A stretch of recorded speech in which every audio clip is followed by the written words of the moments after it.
கூடிய சீக்கிரத்திலேயே ஈஸ்வரி பாட்டி கேரக்டரை முடிச்சு விட்டா ரொம்பவே சூப்பராக இருக்கும். ஈஸ்வரி பாட்டி பண்ணுறது ரொம்பவே ஓவராக இருக்குது. யாருக்கெல்லாம் ஈஸ்வரி பாட்டியை சுத்தமாக பிடிக்கல, மறக்காமல் இந்த வீடியோக்கு ஒரு லைக் தட்டி விட்டு கூடவே நம்ம சேனலையும் சப்ஸ்கிரைப் பண்ணி உங்களுடைய ஆதரவை தெரிவிங்க. உண்மையாகவே இந்த ஈஸ்வரி பாட்டி வர வர ரொம்பவே பிரச்சனை பண்ணிகிட்டு இருக்கிறாங்க பாக்கியா கிட்ட. பாக்கியாவும் இந்த ஈஸ்வரி பேசுறது பண்ணுறதெல்லாம் பார்த்துக்கிட்டு பொறுமையாக இருக்கிறதே ரொம்பவே தப்புன்னு தாங்க சொல்லணும். இங்கே ஈஸ்வரி பாட்டி பேச்சை மதிக்காமல் பாக்கியா எடுத்த முடிவால் பார்த்தீங்கன்னா இங்கே ஈஸ்வரி பாட்டி ஒரு பெரிய முடிவு எடுத்துட்டாங்கன்னு தான் சொல்லணும். வாங்க இதுக்கப்புறம் என்னெல்லாம் இன்ட்ரெஸ்டிங்கான ட்விஸ்டான விஷயங்கள்லாம் நடக்க போகுதுன்னு ப்ரெடிக்ஷன் பார்க்கலாம். சுதாகர் செலியன் கிட்ட பாக்கியாவோட ரெஸ்டாரண்ட்டை பற்றி எல்லா டீட்டெயில்ஸுமே கேட்டு தெரிஞ்சுக்கிறாங்க. இந்த செலியாவும் அமைதியாக இல்லாமல் பாக்கியாவோட அந்த கடையை ஃபோனில் உள்ள வீடியோவை சுதாகர் கிட்ட காமிக்கிறாங்க. இதை பார்த்த சுதாகருக்கு ரொம்பவே ஷாக்காக இருக்குது. அதே சமயம் ரொம்பவே சந்தோஷமாக இருக்குது. பாக்கியா இதெல்லாம் உனக்கு தேவைதான், எவ்வளோ பேசினேன், இப்போ பார்த்தியா உன் நிலமை எப்படி இருக்குன்னு சொல்லிட்டு அந்த மாதிரி ரொம்பவே மனசுக்குள்ளேயே சந்தோஷப்படுறாரு. இங்கே செலியா கிட்ட சுதாகர் இருந்துக்கிட்டு என்னப்பா நீங்கள் எதுவுமே சொல்ல மாட்டீங்களா, இது ஒரு கடையா, ரொம்பவே கேவலமாக இருக்குது, நான் எவ்வளோ பெரிய ஒரு ரெஸ்டாரண்ட்டுக்கு ஓனர், நான் போயிட்டு எப்படி என் சம்மந்தி இப்படி ஒரு ஹோட்டல் வச்சுருக்காங்கன்னு சொல்லிட்டு வெளியே சொல்ல முடியும், எனக்கு அசிங்கமாக இருக்காதா அப்படின்னு சுதாகர் சொல்கிறாங்க. இங்கே செலியன் இருந்துக்கிட்டு நாங்கள் எவ்வளவோ சொல்லி பார்த்தோம் அங்கிள், அம்மா கேட்குற மாதிரி இல்லை அப்படின்னு சொல்கிறாங்க. இங்கே சுதாகர் இந்த விஷயத்தில் கண்டிப்பாக கட்டாயப்படுத்த தான் செய்யணும், ஏன்னா நல்ல விஷயம்னா சப்போர்ட் பண்ணலாம், இது நம்ம வெளியெல்லாம் சொல்ல முடியாது, அந்த மாதிரி ஒரு விஷயமா இருக்குது அப்படின்னு சொல்கிறாங்க. இங்கே செலியாக இருந்துக்கிட்டு அம்மா கண்டிப்பாக முன்னேறிடுவாங்க அங்கிள், ஏன்னா அவங்க இதுக்கு முன்னாடியுமே அப்படி தான் நினச்சா அதை முடிச்சிருவாங்க, அதே மாதிரி தான் இந்த விஷயத்துலையுமே அவங்க சின்னதுலேருந்து ஸ்டார்ட் பண்ணி பெரிய ஒரு இதாக அவங்க ஆரம்பிப்பாங்க அப்படின்னு சொல்கிறாங்க. இந்த செலியா பேசுகிறத கேட்டுட்டு இங்கே ஒரு பக்கம் பார்த்திங்கன்னா சுதாகருக்கு கடுப்பாயிடுது. அதே சமயம் இங்கே பாக்கியா இனியா கிட்ட பேசிட்டு கீழே வராங்க. பாக்கியா கிட்டேயுமே போயிட்டு இந்த சுதாகர் அமைதியாக இல்லாமல் ரெஸ்டாரண்ட்டை பற்றி ரொம்பவே கேவலமாக குத்தி காட்டுற மாதிரி பேசிகிட்டு இருக்கிறாங்க. ஆனால் இதுக்கு பார்த்தீங்கன்னா நம்ம பாக்கியா சரியான பதிலடி கொடுத்துட்டாங்க. செருப்பால் அடிக்காத தான் குறை, மற்றபடி பதிலாலேயே எல்லாமே பண்ணிட்டாங்க. பாக்கியா பேசுனதை கேட்டுட்டு பார்த்தீங்கன்னா இங்கே சுதாகருக்கு செம்ம கோபம் வருது. ஆனாலும் அமைதியாக இருக்கிறாங்க, ஏன்னா பக்கத்தில் ஜெனி செலியன் இருக்கிறாங்க. இங்கே வேகமாக கோபமாக பாக்கியா வீட்டை விட்டு வெளியே வராங்க. வெளியே பாக்கியா கிட்ட என்னம்மா இப்படிலாம் நீங்கள் பேசுகிறீங்க அப்படின்னு சொல்லிட்டு செனி செலியன் 2 பேருமே பாக்கியா கிட்ட கேட்குறாங்க. ஆனாலும் நீங்கள் இப்படிலாம் பேசவே கூடாது, அவர் முகத்தில் அடிக்கிற மாதிரி அப்படின்னு சொல்லிட்டு சொல்கிறாங்க. அவருக்கெல்லாம் அப்படி தான் பதில் சொல்லணும், சரிங்களா, அவரை பற்றி என்கிட்ட இதுக்கப்புறம் பேசாதீங்க, பண்ணுறதெல்லாம் பண்ணிவிட்டு இப்படி பேசுவார், நான் அதையும் கேட்டுட்டு அமைதியாக இருக்கணுமா அப்படின்னு சொல்கிறாங்க. இந்த செலியன் ஒரு நன்றி கெட்ட ஜென்மம் தாங்க சொல்லணும். பாட்டியை மாதிரியே அப்படியே இந்த செலியன் கூட இதே இடத்துல நம்ம எழில் இருந்தால் கண்டிப்பாக பாக்கியாவை இந்த சுதாகர் மட்டம் தட்டி பேசினதுக்கு கோவப்பட்டிருப்பார். ஆனால் பாக்கியா சுதாகரை பேசினதுக்கு இந்த செலியன் கோவப்படுறாரு. பார்த்தீங்களா எப்படிப்பட்ட ஒரு பிள்ளைன்னு சொல்லிட்டு. நெக்ஸ்ட்டு பார்த்திங்கன்னா பாக்கியா தன்னோட ரெஸ்டாரண்ட்டுக்கு போயிடுறாங்க. அங்கே போயிட்டு அங்கே ஓனர்கிட்ட பேசிகிட்டு இருக்கிறாங்க. அந்த டைமில் ஒரு புது ஆள் ஒருத்தவர் என்ட்ரி கொடுக்குறாரு. அந்த ஏரியா எம்எல்ஏவா யாருன்னு சொல்லிட்டு தெரியல, அவர் கொஞ்சம் வில்லங்கமான ஆள் மாதிரி தெரியுது. பாக்கியாவுக்கு எங்கிட்ட இருந்தாலும் பார்த்திங்கன்னா சுற்றி முற்றி அவங்கள பிரச்சனை தேடி வந்துருந்தா சொல்லணும். அந்த ஆள் இனிமேல் டெய்லி இந்த கடைக்கு தான் வருவேன் அப்படின்னு சொல்லிட்டு போகிறாங்க. எங்கள் செல்விக்கு ஒரு பக்கம் சந்தோஷமாக இருக்குது, என்னக்கா இன்னும் நம்ம ஹோட்டலை ஓப்பன் பண்ணவே இல்லை, அதுக்குள்ளேயும் ஒரு கஸ்டமரை பிடிச்சாச்சுல அப்படின்னு சொல்லிட்டு இருக்கிறாங்க. உடனே அந்த கடை ஓனர் இருந்துக்கிட்டேம்மா, அந்த ஆள் சரியான கேடு கட்டவேம்மா, அவன் இப்படி தான் போயிட்டு டீ கடை பக்கத்தில் இருக்க அங்கேயே உட்காந்துருப்பான், இவனுக்கு பயந்துக்கிட்டே யாருமே கஸ்டமர் வரவே மாட்டாங்க, ரொம்பவே மோசமானவே அப்படின்னு சொல்கிறாங்க. இதை கேட்டு பாக்கியாவுக்கு செல்விக்கு ரொம்பவே ஷாக்காக இருக்குது. என்ன ரொம்பவே நல்லவர்னு சொல்லிட்டு சொன்னீங்க, இப்படி சொல்கிறீங்க, ஆமாம் அவர் முன்னாடி நல்லவன் தான் சொல்ல முடியும், இல்லைன்னா அவன் கதையவே முடிச்சு விட்ருவான் அப்படின்னு சொல்கிறாங்க. நெக்ஸ்ட்டு பார்த்திங்கன்னா இங்கே பாக்கியா இருந்துக்கிட்டு இப்படி தான் எல்லா விஷயத்துலையுமே ஒரு ஆள் இருப்பாங்க, அதை பற்றிலாம் நம்ம யோசிக்கவும் கூடாது, பயப்படவும் கூடாது அப்படின்னு சொல்லிட்டு இருக்கிறாங்க. நெக்ஸ்ட்டு இங்கே வீட்டில் பாட்டி, செலியன், ஜெனி, கோபி எல்லாருமே பேசிகிட்டு இருக்கிறாங்க. அப்போ பாட்டி இருந்துக்கிட்டு அங்கே நடந்த எல்லா விஷயத்தையுமே விசாரிக்கிறாங்க. இனியா எப்படி இருக்கிறா, இனியா எங்கெல்லாம் போனால் என்னெல்லாம் பேசினா அப்படின்னு சொல்லிகிட்டு இருக்கிறாங்க. இங்கே நடந்த எல்லா விஷயத்தையுமே இங்கே செலியன் பாட்டிக்கிட்ட சொல்லிகிட்டு இருக்கிறாங்க. நெக்ஸ்ட்டு பாட்டி இருந்துக்கிட்டு சரி அங்கே உன் அம்மா வாயை வச்சுட்டு அமைதியாக இருந்தாலா இல்லை எதுவும் பேசிட்டாளா அப்படின்னு கேட்குறாங்க. அட ஏன் பாட்டி, நானே சொல்லணும்னு நினச்சேன், அம்மா நல்லா தான் இருந்தாங்க, ஆனால் கடைசி நேரத்தில் நேரத்தில் ரொம்பவே ஒரு மாதிரி சுதாகர் அங்கிளை பேசிட்டாங்க. பாவம் அந்த அங்கிள் மூஞ்சியவே பார்க்க முடியல, ரொம்பவே கஷ்டமாக போயிடுச்சு அப்படின்னு வந்து சொல்கிறாங்க. இதை கேட்ட பாட்டிக்கு பயங்கர ஷாக்காக இருக்குது. என்ன சொல்லியா, என்ன சொல்கிற, அப்படி என்ன உங்கள் அம்மா பேசினா அப்படின்னு வந்து கேட்குறாங்க. அம்மா தன்னோட ஹோட்டலை பற்றி அங்கேயும் வந்து சொன்னாங்க. எல்லாருமே வந்து அம்மா ஹோட்டல் திறப்பு விழாக்கு வர சொன்னாங்க. இங்கே சுதாகர் அங்கிள் வந்து அம்மா கடையை பற்றி விசாரித்தாங்க. நானும் அப்போது அம்மா நம்மளுக்கு அனுப்பிச்சி விட்ட வீடியோவை காட்டினேன். அதை பார்த்ததுக்கப்புறம் அவருக்கு அது சுத்தமாக பிடிக்கல. அவர் இதெல்லாம் எதுக்கு வேணாம் அப்படின்னு வந்து சொன்னார். இதை பற்றி தான் அம்மாக்கிட்டேயுமே வந்து அவர் சொன்னார். எப்படி வந்து எனக்கு தெரிஞ்சவங்க கிட்டலாம் வந்து சொல்ல முடியும், நீங்கள் இப்படி ஒரு சின்ன ஹோட்டலை ஆரம்பித்தா அப்படின்னு வந்து சொல்லவுமே எங்கள் அம்மா கோவப்பட்டு ரொம்பவே ஒரு மாதிரி அங்கிளை பேசி விட்டுட்டாங்க, மரியாதை இல்லாமல் அப்படின்னு வந்து சொல்கிறாங்க. இதை கேட்டதுமே பாட்டிக்கு கோபம் வருது. கரெக்டாக அந்த டைமில் பாக்கியாவும் வராங்க. பாக்கியாவை பிடிச்சி பாட்டி வந்து செம்மையாக திட்டுறாங்க. பாக்கியா, நீ என்ன தான் நினச்சிட்ருக்கிற, என்ன தான் இருந்தாலும் நீ அப்படிலாம் பேசியிருக்கவே கூடாது.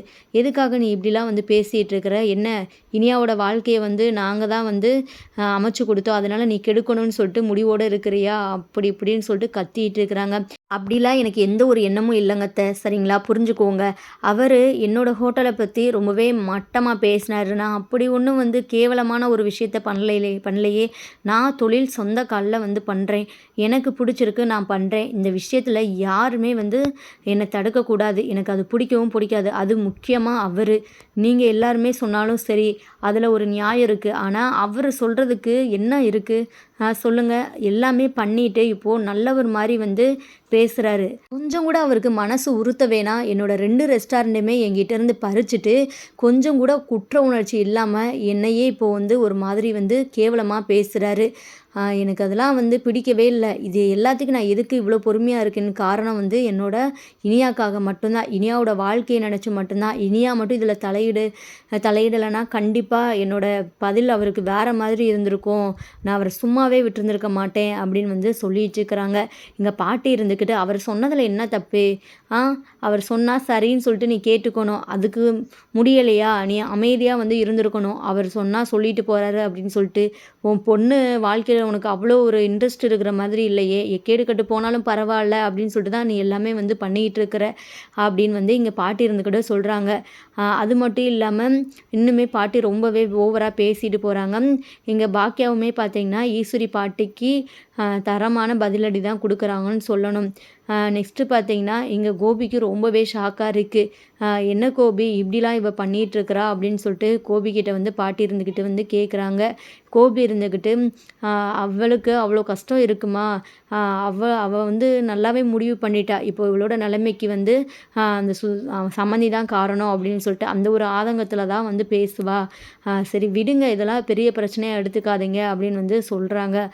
சுதாகர் வீட்டில் எல்லாருமே சேர்ந்து உட்காந்து சாப்பிட்டுட்டு இருக்கிறாங்க. அந்த டைமில் இனியா இருந்துக்கிட்டு எல்லாருக்குமே வந்து ஸ்வீட் கொடுக்குறாங்க, மைசூர் பாக்கு. அப்போது சுதாகருக்கு கொடுக்க போகும்போது பார்த்திங்கன்னா, ஐயோ அங்கிள் உங்களுக்கு சுகர் இருக்குல்ல, நீங்கள் சாப்பிடக்கூடாது அப்படின்னு சொல்லிட்டு பாதியிலே வாங்கிறாங்க. இங்கே சுதாகருக்கு அப்படியே பெரிய நூஸ்கட் ஆகிடுது. நெக்ஸ்ட்டு ஸ்வீட்டை சாப்பிட்ட இனியாவோட மாமியார் இருந்துக்கிட்டு ரொம்பவே சூப்பராக இருக்குது இனியா, டேஸ்ட்டு ரொம்பவே நல்லா இருக்குது, வேறு மாதிரி இருக்குது அப்படின்னு வந்து சொல்கிறாங்க. இதை கேட்ட இனியாவுக்கு ரொம்பவே சந்தோஷமாக இருக்குது. உடனே அந்த இடத்துல இனியா வந்து பாக்கியாவை ரொம்பவே பெருமையாக பேச ஆரம்பிச்சிட்டாங்க.